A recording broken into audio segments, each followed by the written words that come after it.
to get that, so yeah, so that makes that makes it full utilitarian. And I got it. Well, this is the second keyboard I got because of Phil. He yeah, yes, this makes it number two I got because of him. I kept listening, and with his, um, I catch him playing ghosting little bass lines or little low figures in organ mode, and it seems to be depending on the drawbar setting. It sounds nice and even. You kind of get that feeling of two manuals, even though you're just looking at one.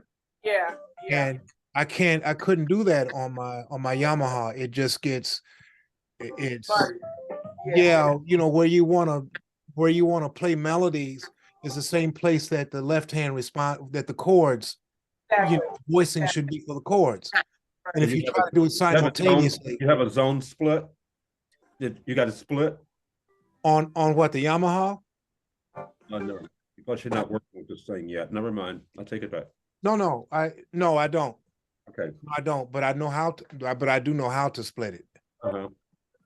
So, which was pretty cool because I can get my organ down in the left hand here, and then there's some things that sound close to it. I mean, I can have Hammond in the left hand and Farfisa in the right hand. Yeah. I'm saying if I'm playing something like the Doors or some 60s kind of rock deal, you can split it up and do. Mm-hmm. I think this one here has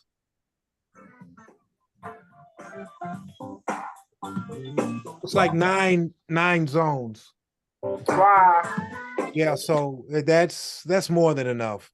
And with 9 zones on a 73, I don't know if that's a full octave or yep. It's about almost an octave per zone. Yeah, I don't have mine set up, so I'd be looking at it right now otherwise. Yeah. Yeah, I got this. I've just been fooling with it just to kind of, I got some church stuff. I play in church. So, having the organ feature, and I'm at a little small church, that helps out a lot. And trying to get, on a B3 as often as I can. And that's a different kind of experience as well. Yeah. We were talking about that last week. The organ thing? Yeah, the B3 thing to touch. Yeah. That's the thing. I just got to sit down and make that happen for myself. Yeah, I love it. It's just I'm just slowly climbing the ladder. This is an acquired skill. It doesn't happen overnight unless you're somebody exceptional. It's okay if if those keys feel right enough to make you want to play organ and you get all the zones that you want. That's all good. It's all good. Yeah. Fake B3, but when the sound comes through the right way, it don't matter that it's fake, It don't matter. If you're hearing it, that note does have a really nice thick Hammond organ. I'll use a little drive setting a little bit, put a little grit on it. Yeah, yep. A little pinch of reverb. And does yours have the EQ also? EQ settings over on the way over there? It's got all that. Yep. Yeah. So that's what you're looking at. The far side on the right, and the upper side has all kind of stuff. I use that even though I always bring my mixer and play, even playing on keyboard, I still play it through that mixer and into my QSC mix amp speaker. I love that speaker. Mm-hmm. That QSC K2. That is the shit. Yeah, it's got a tighter sound dispersion than the Yamaha. Yeah, it's not as wide. It's slightly narrower, but it just deeper. It just puts it out, man. Yeah. When you I don't know because you're focused, but just a few times I've been able to listen to that Nord. When you get ready to take your solos and you set it up for your first few notes, people in the audience are just like, yeah, that is the way it's supposed to sound. You get that reaction almost every time. Yeah. Almost every time. Yeah, Hollywood was hitting me up about that earlier. Yeah, you got just enough reverb on there, just Mm. enough dirt in the mix, Mm. just enough grit just to give it that, and I even, there's percussion switch on there too, where you can get the clicks Yeah. and little, articulations. You can change the articulation on it, which is really nice. Yeah. What you got on over there, Alena? This is George Duke, tune called Ash.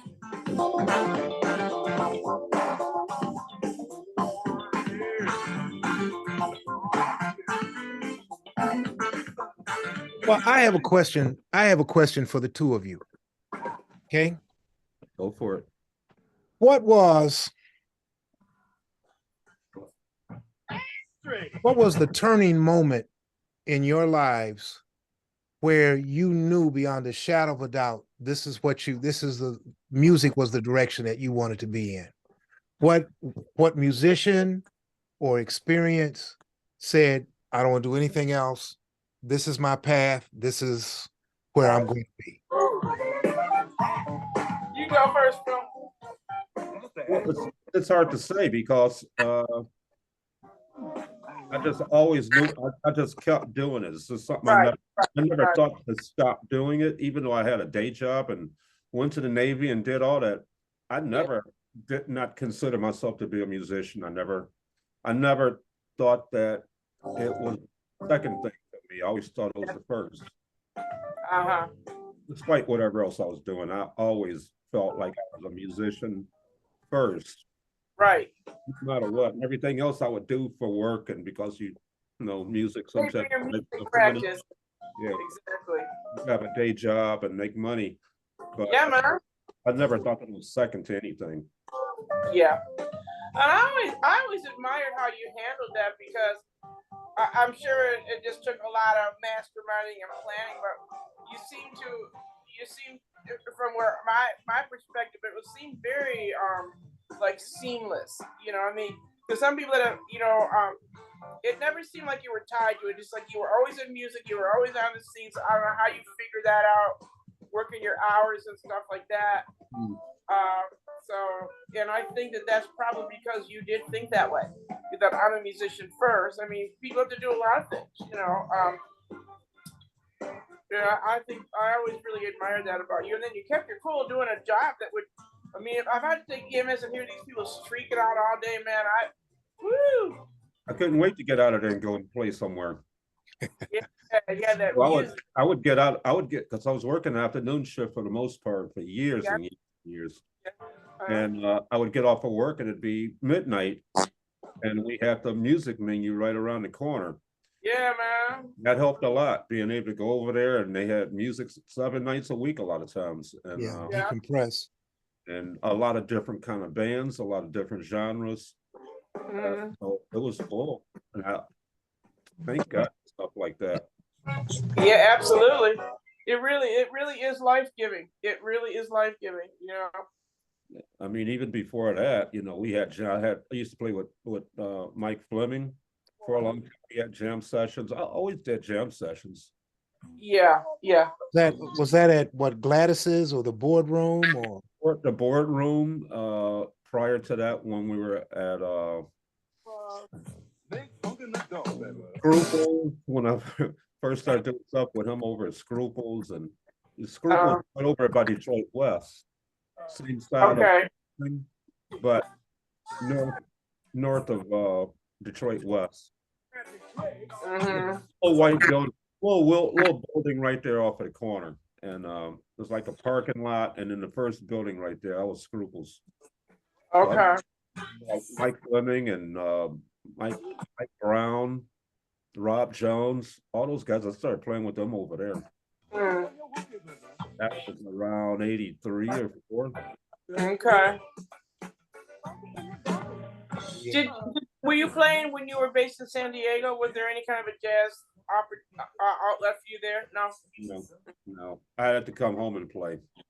All right. Well, you came home to a good spot. the only outlet I had when I was there was going downtown to the YMCA, Servicemen's YMCA. They had a room that had a piano, and Oh, I couldn't wait to get to it. I know, that's right. Oh man, that's interesting. But I've always liked the jam sessions because it can help. And I tell you what, it's what came up as a thought for me earlier, and I wrote it down. You know, situations where when you're playing, to be, do you play to be who you are, or you play to cover a gig? You know, I have to play to be who I am as a musician, and how much I could see from that. But yeah, I never liked to play to cover the gig. I always wanted to know the gig way better than that. Yeah, exactly. So That's cool. Well, my story is a lot shorter about music. I remember people always ask where I'm from. So my big family is from Chicago, and then my dad had a job where he moved a couple of times. So after Chicago, we moved to Massachusetts. After my older sister was born in Chicago, then my family moved to Massachusetts, Western Massachusetts, where my younger sister and I were born. And then he got transferred to Detroit because he was in the automotive business, and it was there. So and so Detroit kind of became my adopted new home. But anyways, I still remember very clearly to this day the first time I was in the same room with a piano, and I'll never forget it because I know I was really little. My primal instinct, I want to say I was 3 years old, and we were at these people. I don't know why I remember this. These people that had a house on Cape Cod, and we had been in. I think we were there more than once. But anyways, it was like a house party, and I remember walking into a room and there was a piano, and I was standing there looking at it, and I must have been really smart. This lady came up to me. God bless this lady, whoever she was. She came up to me and she says, "Do you want to see that?" And I said, "Yeah." And she sat me down at the piano, and I remember as a little kid, little kids are like pounding do stuff. I remember going. It was the most beautiful, just like that I could touch this and make this sound come out. mm-hmm. I just remember just sitting there and exploring it. And from that moment to this very second, I've just always wanted to play the piano. It was just boom. And then my parents were musical, but they weren't musicians. My mother was a singer. We had a lot of music around the house. So I worked their nerve. And finally, when I was 9 years old, we got a piano. My grandparents actually got us. It was used upright. They were old school. They were spending a whole lot of money on some stuff. But then I just started taking lessons, traditional lessons. And my mother had decided that she wanted. I wanted to play it, and my other sisters did not want to. One of them wanted to dance, and one of them wanted to chase boys, or whatever. But anyway, my mother just got, hey, you got to take 2 years, and they hated it, and they quit to the day, to the hour of 2 years. And I was just, that was mine. It was mine in the first place. That was all about me. So, and it's just been an onward pursuit, just something that's just so beautiful. I remember going to jam sessions with Larry Smith and them giving me a really hard time. Yeah. But that's why I just don't have the same relationship with jam sessions that you do. I mean, here, somebody else walks, yeah, man, how you doing, man? Yeah, man. And I walk on the stage. Guess what? Larry Smith, we much later became good friends. But I walk up, he said, "Here's the alien." Yes, that sounds like him. Yep. I was like, alien, and my name is the alien. So that's not a really good way to get started. So I really for a long time hated jam sessions, and it made me really antisocial because no, it did because see, if I want to go out to play music, if I want to go out to hear music, then I want to hear it.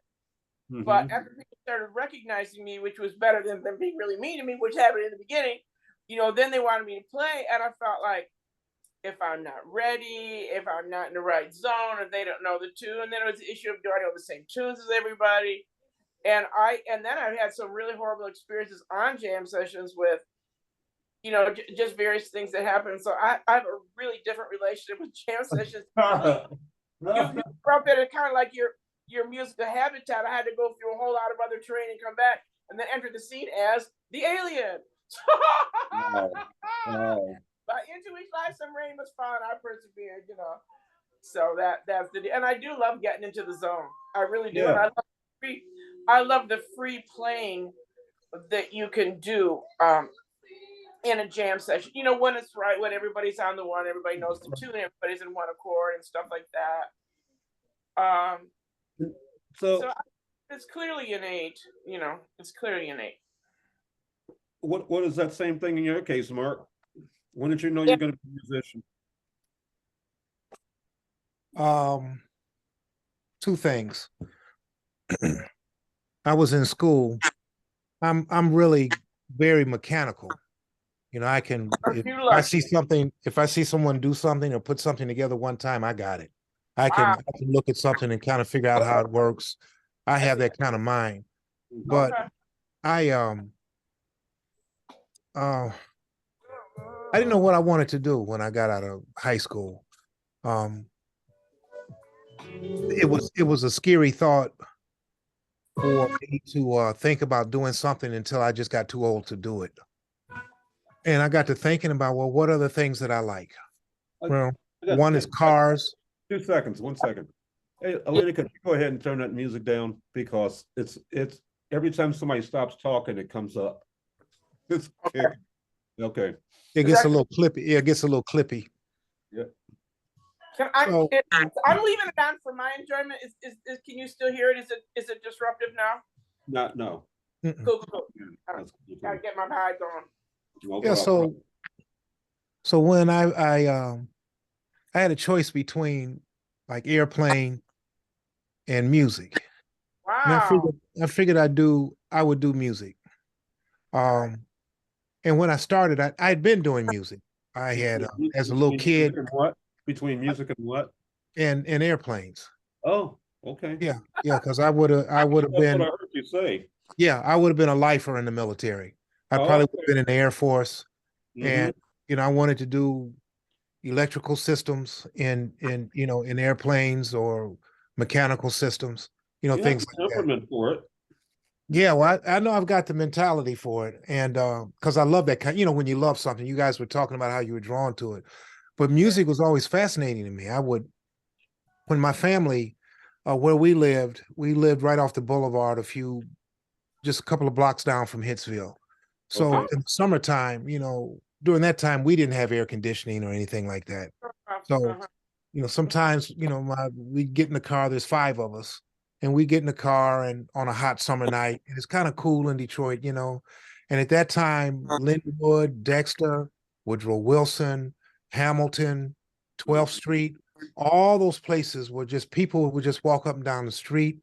There would be shops that would be open, and there were clubs all over the place. And you could just hear music just pouring out of the clubs. And as a little kid, when we would go past some of the places, I'd look in and you could see the musicians on the stage just playing. And I said, man, I'm going to learn how to play me an instrument. And so I learned how to play the trumpet. I saw Louis Armstrong and some and Diz. Miles was a little scary for a 6-year-old.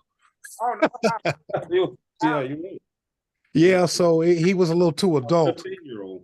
Yeah, so I started playing the trumpet, and I played. I did, you know, all the things you do when you're in band and all that kind of stuff, jazz band, march band, concert band, all that. But when I got ready to graduate,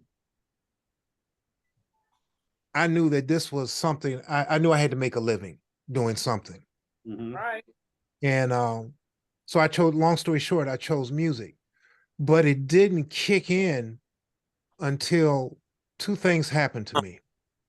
I heard John Coltrane for the first time, and a lot of the trumpeters and other people as a youngster, 16, 17 years old, I couldn't relate to some of that music because I'd been listening to Sly Stone, James Brown, and, you know, all that kind of stuff. So What school? Huh? What school were you at? High I was school? at Cody. Okay. Yeah, and that was a very racially turbulent time, shortly after the riots. Yeah. And then, some other political and social things were happening, and white flight was at its peak. And so there were a lot of different things that were going on where I wasn't fed except in church, and that's a whole different dynamic. Phil and I had talked about that as well. But um, when I got to college, um, I got a chance to hear John Coltrane, and it just opened up. Don't ask me why. I couldn't relate to Clifford Brown, Dez, none of those guys. Pop's music sounded like dinosaurs playing instruments, to me at 18 years old. But something about Train, when I heard him, especially, it was my favorite things, the live version with Elvin Jones and Jimmy Garrison, the energy was just explosive. And I wanted to figure out how to get that kind of thing, that energy, that kind of mindset with my music. That's what I wanted to do. And then we took a trip to Charlotte, North Carolina, where they had this big jazz symposium. There's a trumpeter there, Bobby Bryant, who's the trumpeter for the Jetsons.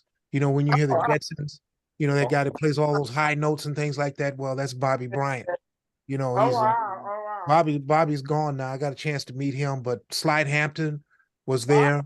Donald Byrd was there. Mickey Roker was there, and there's a few other folks that were there, and it was dynamic. Slide came out and introduced himself and said, "Before I say anything else, I just want to play." And I don't remember the song. You could hear him play, and you could hear the changes in the song. And he started out kind of like Train does on some of his songs, where he starts out soloing, and then slowly I think the bass player came in, then the piano player came in, and then the drummer came in, and then by that time it was at a pinnacle. And then he played the melody and he finished, and it was electric for me. It was like finding the Holy Ghost in church. Who are you speaking about? Wow! This Bobby? I mean, who? This was Slide Hampton. Slide Hampton. This Okay. was Slide and Donald Byrd. Okay. They were the horns, and Nathan Davis. And Nathan Davis was there. And these guys were they were, and ever since then, that's it. That's all I wanted to do. But I became a band director, a band and orchestra teacher for 30 years. And Wow! I made a promise to myself that I would never be one of those band directors that doesn't play his instrument anymore. That's not relevant. That's like, well, my father is a phys ed teacher, and he's always been in good shape. When you see the phys ed teachers, they're usually the most out of shape people in the school, and you look at that like, really? How how is it you tell everybody else about health and wealth, Right. wealthy, personal well-being, and you're a basket case. So Right. I didn't want to be that, inside of music. So I always played, but it wasn't until I retired that I was able to actually start really digging in to find to really find myself and where I think my performance talents lie. And it's been a slow go.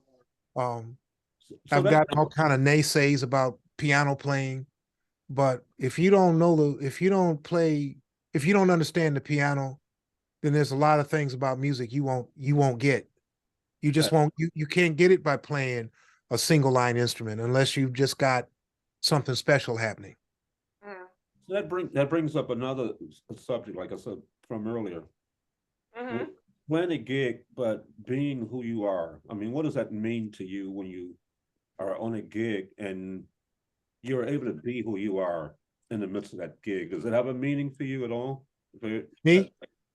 Yeah. Yeah. I did a thing Saturday, and I did a gig Saturday, did a trumpet gig Saturday. Last weekend was a trumpet week. And for the first, because I've been really working on, everybody starts in different places in hopes to get Sure. to that point.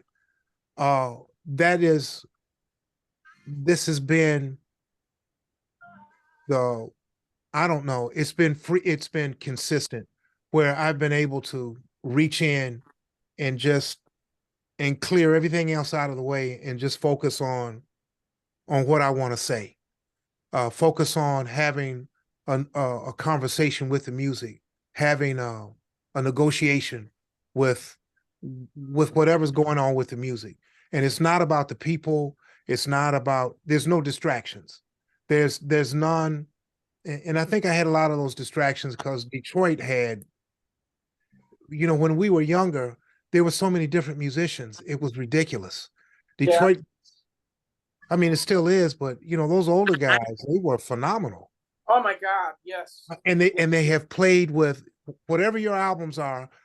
Teddy Harris said there wasn't a single, at one time there wasn't a single solitary major band, period, that that came out of the United States that didn't have at least one Detroiter in it. Huh. And if he's not 100% right, he's got to be at least 97% correct on that. There's a load. I mean, Yeah. So being around that kind of environment, it's like, you guys are just talking about Larry, Larry Smith. And, then you have Rudy Robinson. Oh my God, yes. Yeah, you got your Teddy Harris's. And think about our bass pedigree, with McKinney, Ray McKinney, and Ali, Rod Hicks, and Rod Hicks, Ali Jackson Sr. yes, Shooby Doo. Shooby Doo. I'm so glad you're someone saying his name. That's what Hubie Crawford. Oh, Hubie Crawford. That's right. That's right. Beans, Richardson. I mean, we what's his name? Don Mayberry. I was about to say, I knew you're gonna say Homie the Clown, but I mean Don. Yeah, I call him Godfrey, whatever that guy's name was with it, that did those black exploitation movies. All he was missing was the red nose. I'm only saying it because it's only a couple of us inside here, but well, he had his, all these guys had their personality. He went out of his way to me on stage to be just a little bit nuttier than he needed to. Well, I have seen him be. I played a gig with Oliver Neville's over at Burt's one time. Okay. I was like, okay, here comes Don Mayberry. He's on the gig. Okay, now he feels like he needs to tell everybody to chill out and relax and all this. It's not even his gig, okay? Not even his gig. And he's trying to instruct me before the gig started about what songs he's playing. I've been playing that gig with Oliver for quite a while. I've been known him for a while, but he called Don in to play on this particular gig, and I was like, "Man, don't worry about it. Don't worry. I'm good." We started playing the songs, and so when he started listening to changes, I started looking up at him. I started reversing that seat, like I'm looking at him like that kind of thing, after a while, because I said, I'm gonna fuck with this guy because I know he's trying to get in my head. Yeah. That's the big thing. That's the milk in me. Yeah, just started. No, that's the hell. That's the hell in you. That's what that is. That's the Hellraiser. Yeah. Those guys. He could be, just put it plain. He could be a bit of an ass. But he was a really good player. I mean, that's good. I mean, he's really a great player in town. Everybody knows him, and outstanding. But he didn't mind getting on your nerves, like like some people. Larry certain didn't mind. He didn't mind getting on your nerves. I went up there to play with them, and he didn't care about what I wanted to play. I'd call out a song, and he'd play something completely different at top speed. Right, at top speed, of course. And I'd be sitting up there. I've had a few days leaving that stage and beelining straight to my car and driving home. And you didn't, playing with Larry. Start playing. I go home and start trying to figure out what I was doing. Playing with Larry, you didn't get a chance to have the luxury of knowing what the song was. Before one song ended, he would often start playing the next song that he wanted to do. Yes, on the last quarter of the song that you were on, he'd go right into Sentimental Mood or start playing whatever. I really had to catch up and catch on. I really wanted to be up there on stage, and so I went home and did work so I could stay the next time. All right. Yeah. But How he about just he stayed in the zone. I'll tell you a short story about him. A friend of mine, anyways, blah blah blah. A friend of mine lent him an alto saxophone. Uh-oh. 3 of them. I know, but it was okay. He did his was in wherever it was, and so he did return it, but it was a year later, which for this person it wasn't like some big sacrifice. So she took it to she got it back from him. She took it to a repair shop, and the guy looked at it and he said, "You can't beat this horn up like this. This horn has not been worked on in 10 years." Damn hustle. It had 10 years worth of wear, according to a qualified repair person. That was equal to like 1 year with Larry. okay. So Can you imagine what McCoy Tyner would probably do to acoustic pianos? well, he played the piano at Burris. I mean at Baker's. I've certainly seen him do it, you know. I know his left hand is like cement. That thing is it's just He's got a physical advantage. He's very, he's got some muscles. He was, in his prime. He was a big guy. yeah. And he played like it, yeah. He played the Kingdom Comes. Yeah. But getting back to bass players and their eccentricities, I remember Ali Jackson Sr. He had been in New York and then he came back. He was in and out, but he was really a radical. And I remember him standing in front of a Cobb's Corner where people were going in there and just like, "Oh yeah, people from Detroit, some jive, blah blah blah," and just scolding everybody. I mean, he wasn't paneling or anything. There was no reason for him to be here. He was just standing there like scolding people as they walked in the door because they weren't serious enough, Sounds like some Roy Brooks shit there. Those guys, the guys that taught them were brutal. Yeah. Oh my God. Yeah, the people that the generation that we're talking about, the ones their mentors were. If you think they were out of control, they I've often heard stories of the guys who mentored them. They were out cold. I remember being at Baker's one night, and Teddy Harris just cut the band off. He it wasn't what the band was doing. It was the audience. Was that Baker's or Bomax? I remember him doing it. That was Baker's. This one was, I mean, he's done it several times, but this was at Baker's. And it wasn't what the band was doing. It was the audience, and it was the people who were coming up to sit in to play. And he ripped everybody a new one. And but I remember him, one of the points that I still remember is that he said, when we walk in here as musicians, he said, what you see up here is hollowed ground. He said, the fellas up here that I play with, we don't do anything else but this. And we're serious about it. And he said, the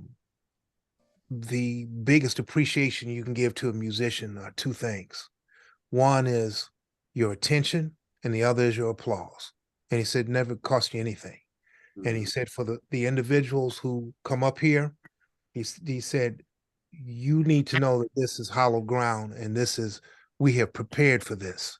This is what we're doing here is no fluke, it's no accident. So when you come up here, you need to be prepared.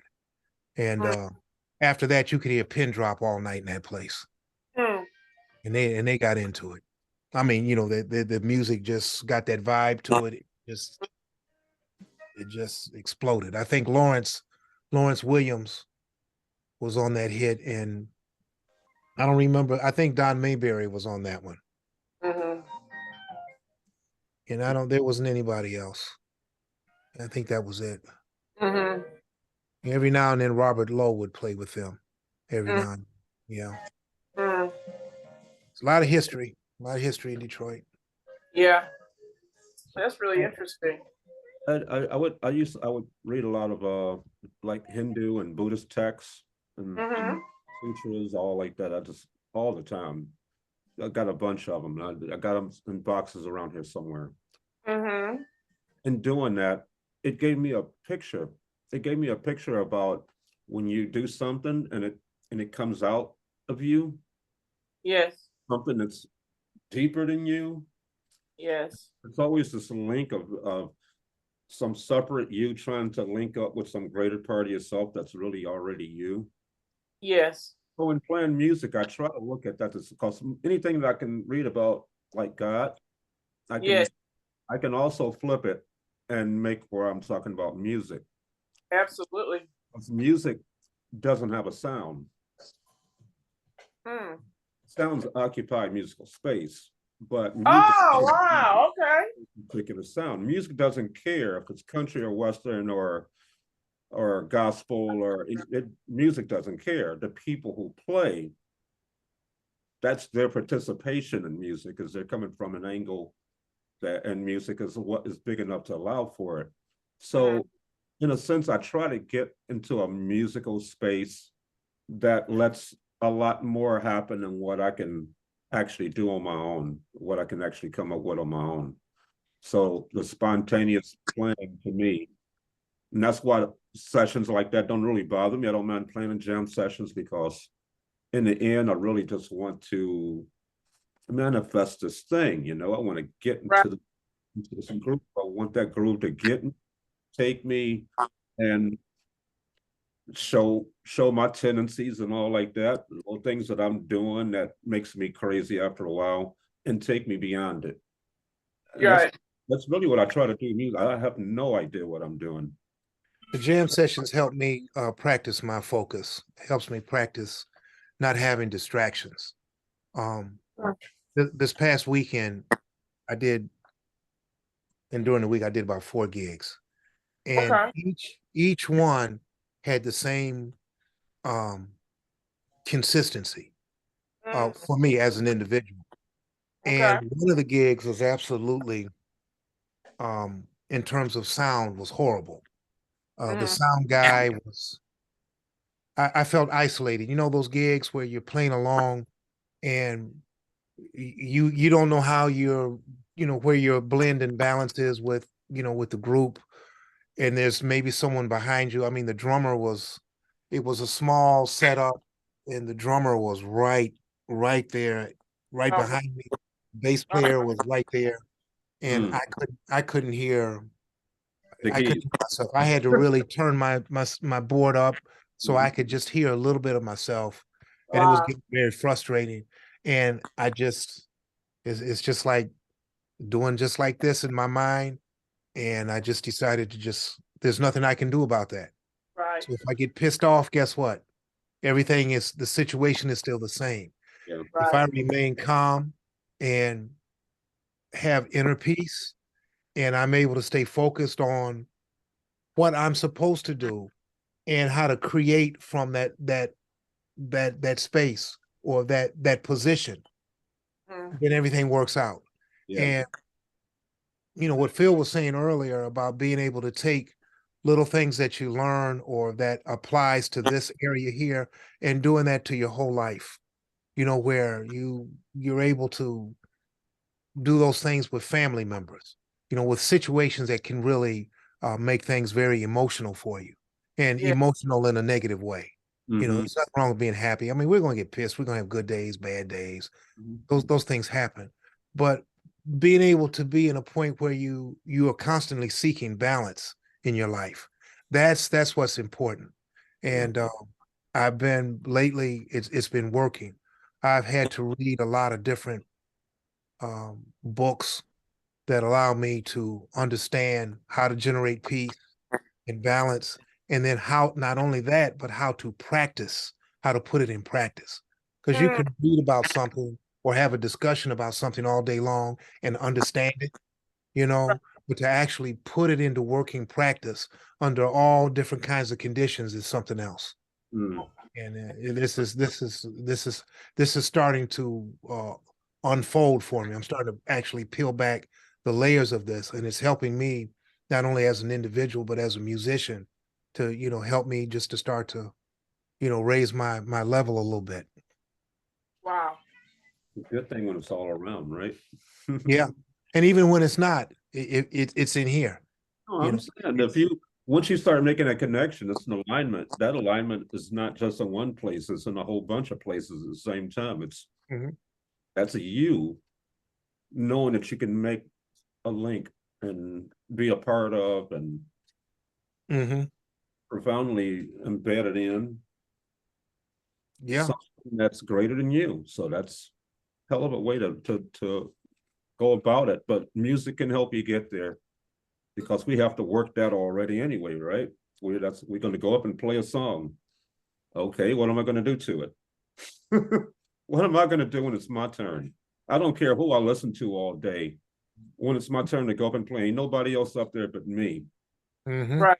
Before we're in there, we got to fly a kite. Okay, let's get flying. I love it. And that's the place that I always want to be. Like you and I still remember decades ago hitting the zone on our Freedom Jazz Dance. It's like that's where I want to be all the time. You know, and I've been there enough, you know, and as you do it often enough, it kind of gets easier to slip into it. You know, and it's such a beautiful space because it's nonverbal and you lose track of time. That's when you know. And you know, I've had times in my life when I was, you know, playing and practicing so much that if I was playing, you know, I mean, I don't want anyone to think of me having a psychic break here, a psychotic breaker, but like I had out of body experiences. Like I was watching myself doing it. I was playing some shit, and I was just like, I remember watching myself play. Is this coming out of me? Yeah, it's something I never practiced. It was something I never practiced. So I was basically just hearing myself tell my story. This is what everything I've heard, and I remember thinking, I didn't know I heard that. It was just like this multi-dimensional experience. And I think that, you know, because Marion, you talked about the purpose of being a musician and things like that, and you know, I really think of the more I go on in life that you know, we're so used to being around ourselves and other people that are like us that you forget that other people's way of thinking and being is really profoundly different, like profoundly different. Yeah, and on you know, on a most basic level, of course, we play music because it serves a lot of functions and it beautifies the atmosphere. But you know, on another level, what Hazrat Inayat Khan, who was a Sufi mystic, he came from a long line of just, you know, very high level classical musicians in India, and he, you know, of course, followed in that tradition and got to a very high level of attainment. And then he said, well, I got everything I needed out of music. Now I'm going to do something else, which was teach Sufism. And he said that his statement was that the real purpose of playing music, studying music, was to make the soul more musical, the spirit more musical. And as I'm going on in life, you know, some of these people are really starting to solidify into certain ways of being that just don't seem to be making them happy. And then when you show up and you're representing music or you're playing music, you know, you bring that with you, not just the music, but the way of being musical. Yeah. The gift of your presence, because you got all this, you know, your cells are so energized by being around this music all the time. Think about music all the time. Listen to music, you know, we're doing this.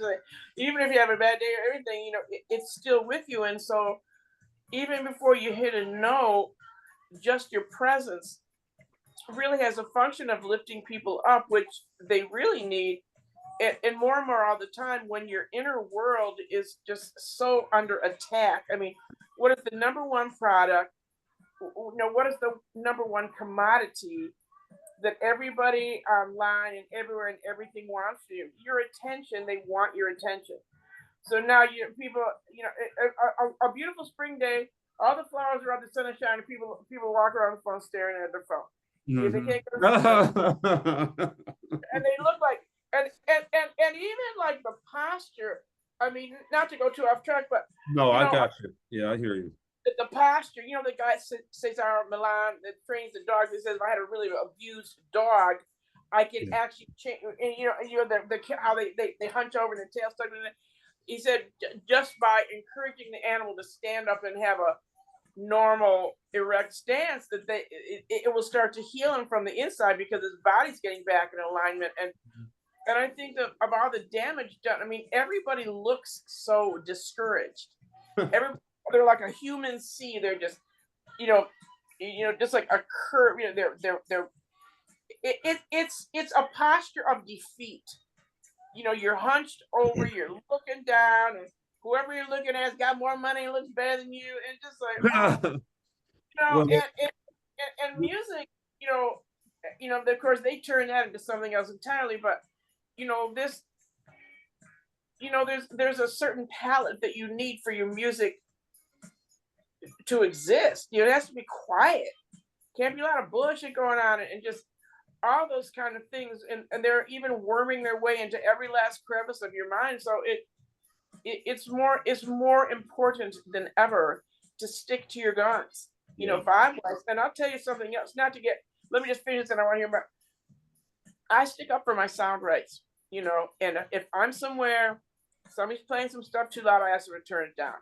If I'm in a restaurant and I can't eat because it's too loud or whatever, or these people, I mean, I live in Southwest Detroit. It's too loud. I was just in for routine test at at doctor's office. It was 8 o'clock in the morning, so that's the first thing around with me being up under some fluorescent light is being around some fluorescent light at 8 o'clock in the morning. And some guy, and he started rocking some really very ugly sounding rock music to me and all these stuff, and it was loud. It was really loud.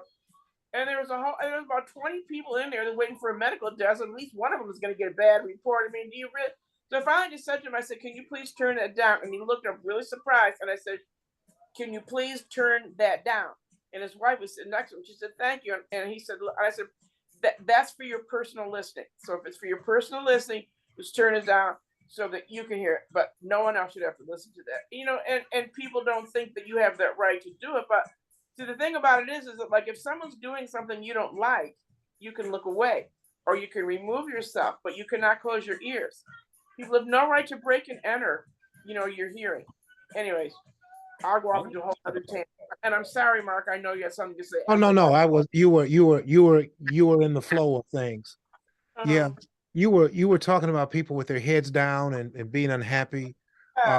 You were talking about Caesar Milan. That's one of my favorite shows, and I often use that because we learn about behavior, and we learn about like he always talks about when there's a behavior disorder with a particular dog. He always talks about the breed of the dog and what that dog's purpose is. And for us as people, there's so many of us that don't have a purpose. And see, when you don't have a purposeful life, then you're like a tumbleweed. Whichever way the wind blows, that's where you're going to go. And a lot of times you'll end up in a place that, that you don't want to be there. So by having a purposeful life, you create this pathway for yourself. And it creates purpose and happiness. The other thing is that the only way to truly be unhappy is by comparison. Think about it. Boy, come on now. Mike Tyson asked, because I've been looking at these little, sometimes I get hooked on TikTok sometimes. Yeah, I know it's dumb, stupid, and it's a time waster, but sometimes there's some good little tidbits. When Mike Tyson got out of jail and he was at a low point, or just before he went in, he got stripped of all his money. And I think he embraced Islam while he was in prison. And so Jamie Foxx had called him up, and after he got out, and say, "Hey man, how you doing? I understand that this and that has happened to you." And Mike said he's at peace. He's the happiest he's ever been. And Jamie said, "Well, why?" He said, "I don't have any money." He said, nobody's bothering me now. I don't have all of these different energies coming at me. I don't have all of this pollution around me and things like. He said, "My life is beautiful now." He said, "I can get back to being me, who I am." Something that you were talking about, Phil. About being who you are. And the third thing for me, which has helped me tremendously, and it took me, and these are very simple things: having a purpose, having a purpose, and also I know I do this thing called music because I like it, because I love it. Yes. And so it doesn't matter to me if I'm not the strongest, the fastest, the biggest, the whatever. If I'm not the leader of the pack, it doesn't matter. This Right. brings me joy. And And that right, your joy has to be yours. and that's the way I look at it. So, Yeah. you know, if I'm someplace where I'm not, it doesn't, I'm not connecting for some reason or another, that's okay too. Yeah. That's okay. Yeah. And so that's what those are the things that keep me, you know, they really help keep me balanced, is to understand that if I start to feel unhappy about something, you know, when I was talking about the comparison thing, if you Yeah. think about why you're unhappy about something, you know, unless it's, Because you know, you just, there was a fire that ran through your house and you know you're homeless now, and I mean that's something that's a little different. But the emotional ups and downs that we have are usually caused by comparison. It usually comparison, comparison and duality has that same kind of thing, you know. Comparison means there's more than one. And when it's more than one, then you're fractured already. mm-hmm, And two things. And that's what comes from too. Fear comes from an other, mm-hmm. having an other. Well, But here's the duality. if everything is one, so you hear all Uh-huh. these saints and sages and like that, they talk about the oneness of Mm-hmm. Yeah. what is no separation. It's all one. It's not this. It's this. It's on a hand. Mm-hmm. It's not separate fingers that they seem to be sticking up on their own. Mm-hmm. Fingers are part of a hand, which is part of an arm, which so there's depth there. There's a lot more depth, but if you look for difference and you see difference, believe me, you'll find any difference you want to find. It's there to be had. There's that connection. Like you're talking about, it's Means you're looking through a keyhole and not seeing the whole room. yeah, that's something. So So that's one psychology of, if you want to call it that, you know, just giving it a term, you know, the psychology of performance. And that works with everything. You know, having a calm, you know, having a very calm mind, you know, you can get a whole lot done. oh, the great silence, man, is the shit. Oh God, yeah. Oh yes. Music is the great silence, because once again, music doesn't have a sound. It's all of those sounds. They're all music. It's all the same thing, you know, but it's better when you don't have, that's why music sounds better when you get openings, you know, you get breaks, you got dynamics, it's up and down. All those things that seem to be so different, really, they're just a way of making this silent thing take a form. It's taken some form. That form is you participating. Get in there and swim. Don't drown. Swim. Right. Or float if that's the best you can do at Float that time. on. Float on. I'm Aquarius. Aquarius. Capricorn. Here we go. Float on, float on. Go ahead. What do you, Alena? You are Alena. What's your zodiac? Taurus. Taurus. Uh-oh. When's your birthday? You got a birthday coming up. I do next week, May 16th. Next week. Okay, my niece's is the 15th. Oh, Yep. My nephew's is today, okay. and my sister's is tomorrow. Oh, that's He beautiful. just had a birthday. He's a Taurus. Yeah. Yes, he is. Yes, he is. I always felt like I had the most beautiful day of the year for my birthday. You know, just I guess everybody loves the season they were born in. I know, Phil, you're an Aquarius, right? So you know what that means. Yeah. I'm not in California or Miami. I'm up here in Detroit. My ass is gonna freeze, okay?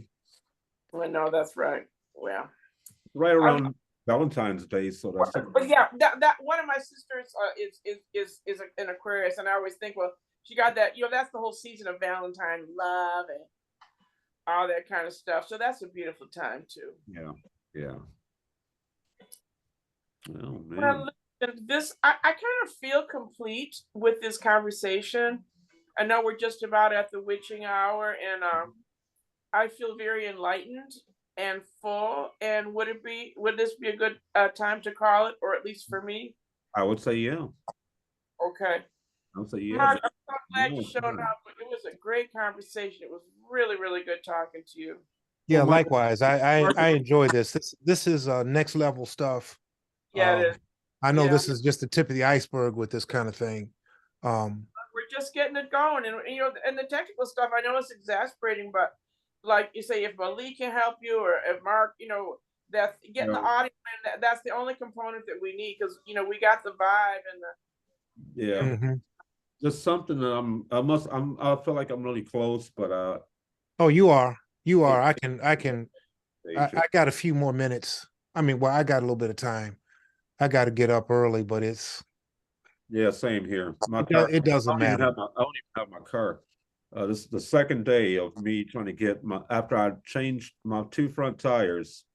The guy, whoever put the thing on, the lugs back on, they stripped three of my the things that bumper. go in. Yeah. Oh no! Lugs. Yeah, he Uh, stripped he stripped yeah. the So he probably put them in crooked, and it turns out that three of them I had to get them fixed, and by doing that, they have to make my repair.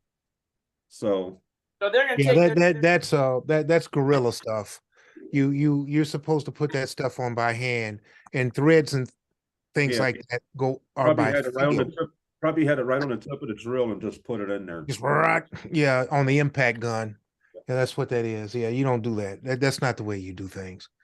But that's how some people are. They're Yeah. paying for the repair, but I think something else is getting repaired in the mix of it, so I'm happy for that. Hmm. Should be ready in the morning. Well, that's cool. Well, you get your blessing that way. Yeah, So it's an inconvenience, but you still get something out of it. yeah. Yes or no? All All right. right, that's a beautiful conversation. Okay. See you same All time. right. All right. Take care. Okay, take care. Now, good night. All Thank right. you. Bye bye. All right, Phil. Yo, Let me see the end of that microphone cord. man, I've already put that away. Or you put it away? Yeah. Okay, what I was going to tell But you. the mic cord is just typical mic cord. Okay, it's an XLR. The mic cord is, but then I also plugged these in. Yeah, you want to use. Plug these in so I could hook it up. Yeah, you can hook use. hook it up to my phone and be Yeah, able to you can use through the mixer. on your universal audio interface. You have you have combo jacks on the front of it. Nope. But I know you got a bunch of inputs on there. Yeah. You can use that, and what you do is let me see here. Can you make me a co-host? Sheila's a co-host. I don't know. Oh, she is. You might be able to do. You might be able to do one more. Okay, so I'm not the one that knows this. Got 3 people. Okay, she's co-host. Breakout rooms, reactions, whiteboard, more, boom, put it on, chat, participants. Sheila's recording, but we're done now. Okay. No, she's recording. Go to can you go to participants? I'm in participants now. And where it says more, you have mute, and then you have more.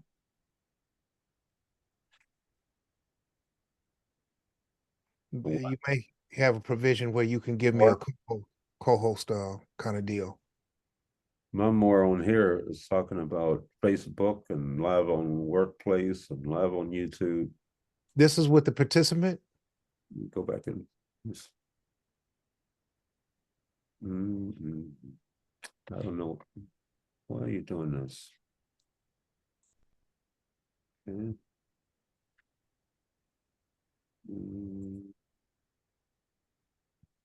So one side is the other side. Hmm. Participants, okay, I see the participants. Okay, you see my name? Yeah. Go run More. the. Okay, that more. You see where it says more? Yep. Can you do another co-host? Or co-host me? Co-host.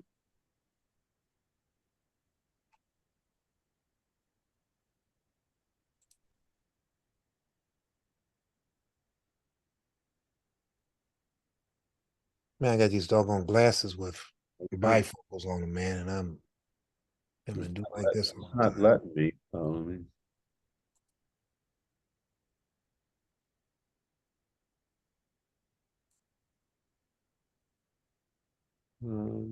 It says make co-host, but I don't know if it'll let me do more than myself and the other.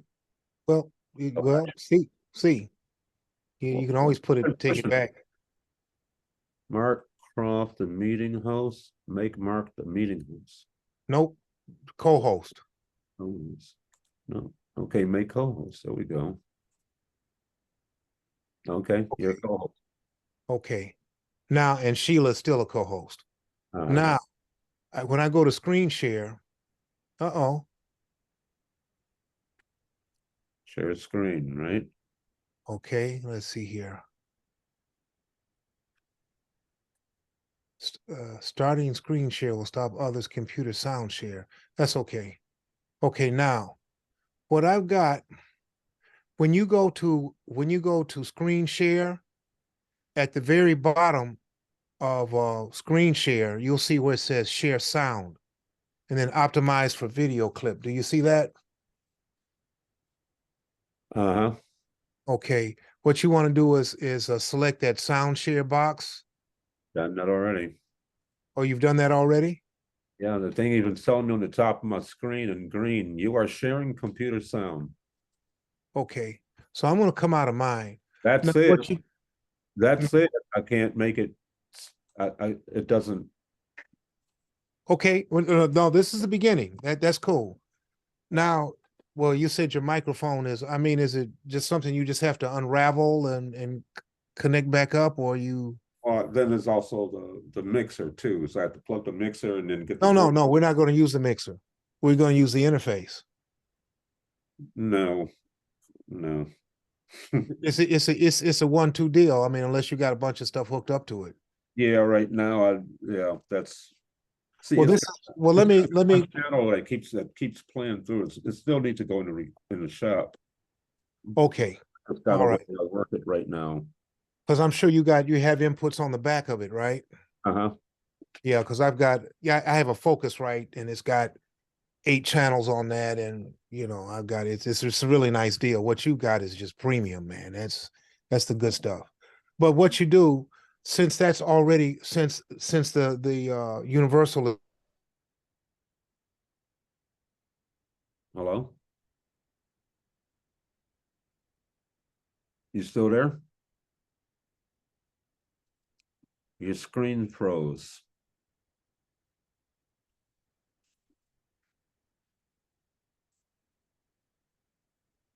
Your screen froze. Can you hear me? Nope.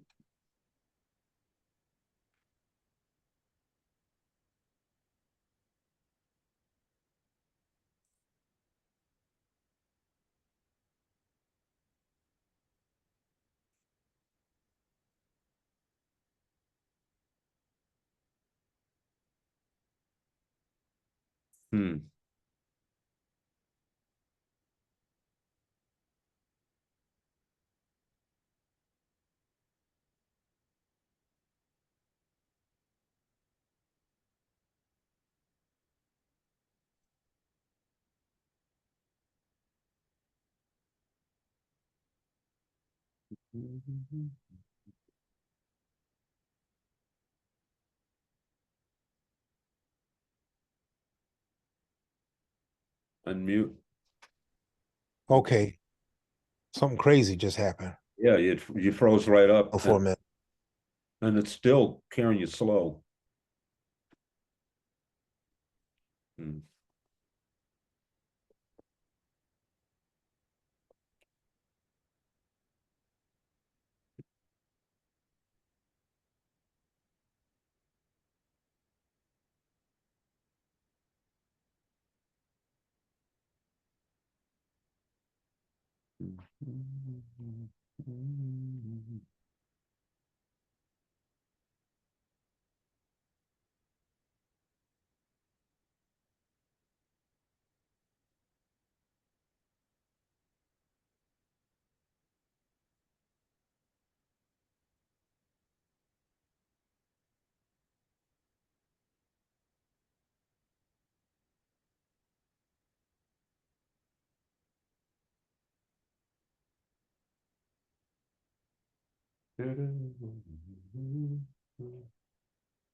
Okay, this I understand. Yeah, it knocked you right out of there. All right, I'm gonna end.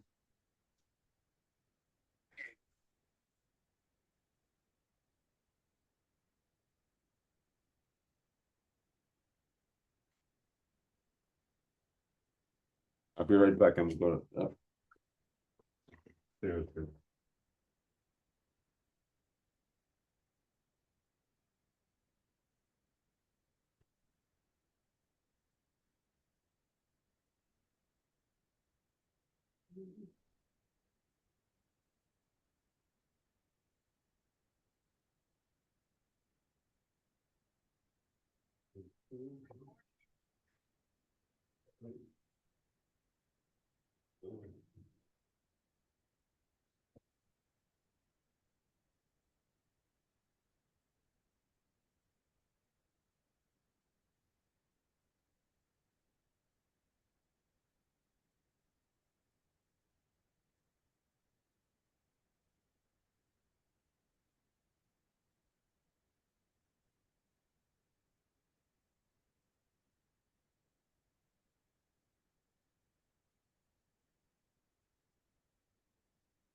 What's that thing doing? The phone or, oh, I was supposed to turn the thing off upstairs. Okay, are you, okay, you're moving on the screen. I see you. I'm gonna shut off the one upstairs here. It was.